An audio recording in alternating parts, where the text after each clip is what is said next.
One of your part two, African American Harlem coach saves kids from ICE, Monday, July 14th, 2025. Back with Yuman, Kevin and Mark are here as well. Yuman, what do you want Major League Baseball to know, a sport that depends on players from all over the world? Major League Baseball has disappointed the African American community so much that just the action for anything is irrelevant. Unfortunately, when it comes to black people in the Major League Baseball, they find us irrelevant. They don't see us irrelevant. They've done everything in their power to erase African American inclusion. So I don't have anything to say to Major League Baseball. What do you have to say to the community about how they can do better if this happens again? My son plays travel baseball, and has practiced on those fields for years. I can't imagine doing nothing when kids were targeted by armed agents.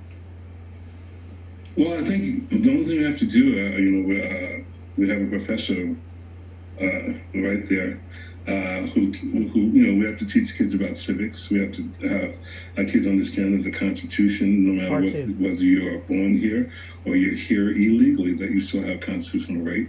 You have a young man there who is one of my idols when it comes to voting rights in this country.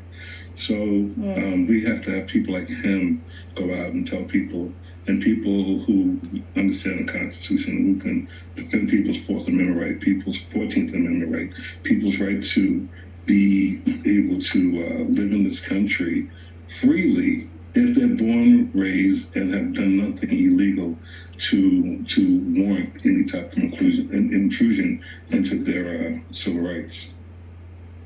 Kevin Blackistone, your thoughts? Well, first of all, Coach Wilder gets an MVP for his actions. It's unfortunate, of course, that he had to go that far at all. But we need more coaches like that everywhere. Everybody needs to be aware of what's happening, not just from watching the news, but being active in your community.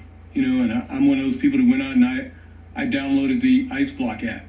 And I've been stunned to hear it ping and to see that some of these very same situations are happening not too far from where I live, not too far from where I work.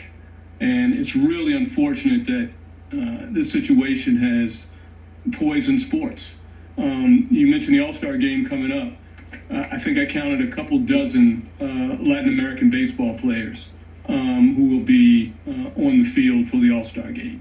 And I know that some of them, certainly some with the Dodgers, have expressed how upset they are with what happened at Dodger Stadium, talking about ICE showing up and forcing the Dodgers organization turn those folks away, just like Coach Wilder did on his own.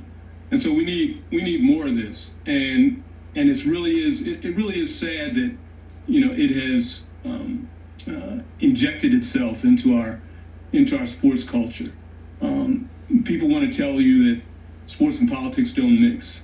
And yet we saw sports and politics mix right here on the show, which Coach Wilder was talking about, with the Dodgers, with the FIFA Club World Cup the other day. I for one don't think that this country, under this administration, is really fit to host the World Cup or fit to host the Olympics coming up, because those organizations have information in their charters about what they stand for and who they stand for.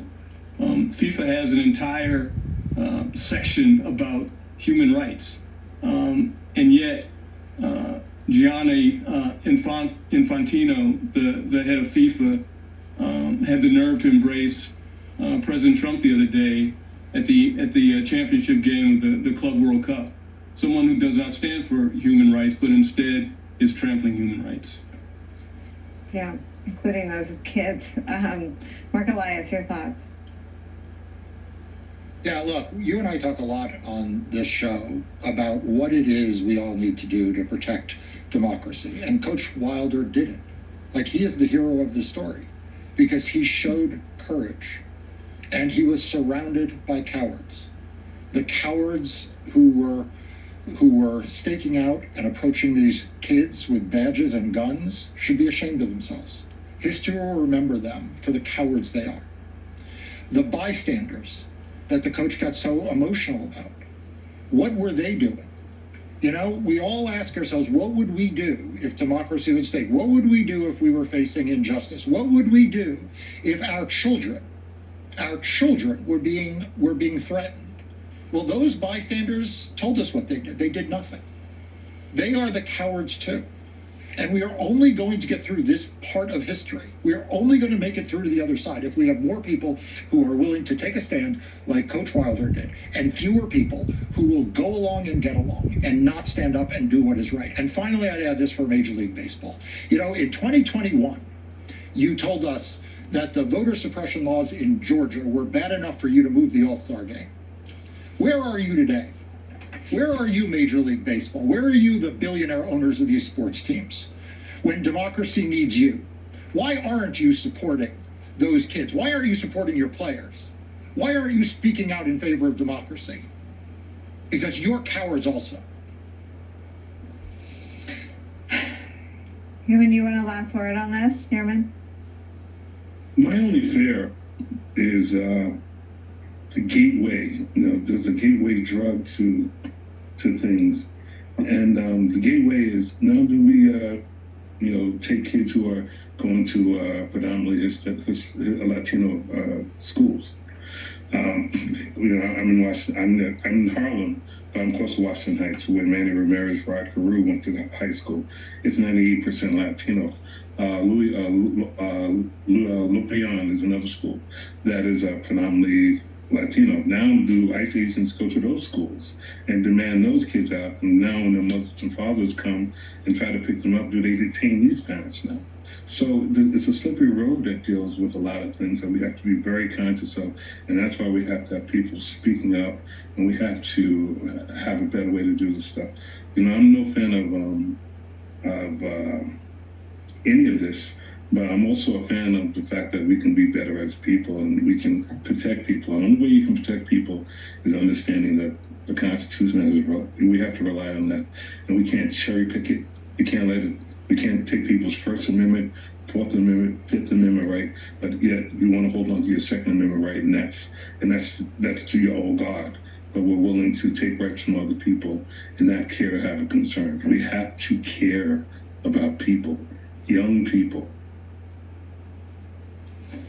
Well, I think those kids that have you in their corner are very, very, very lucky, and we feel lucky to get to talk to you today.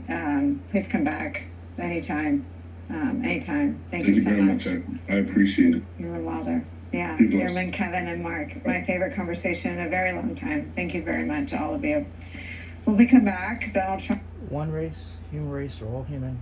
Everyone has a right to life, liberty, and happiness. Everyone, everywhere, every place on this planet known as Earth. 2 greatest commands of Christ: love God, love your neighbor self. Who's your neighbor?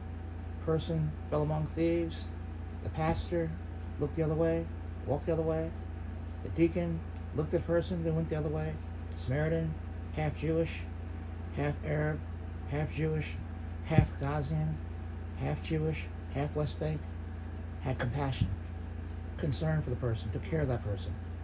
And that's what a neighbor is. Be a neighbor, love one another, agape love, and stand up for the Constitution of United States of America.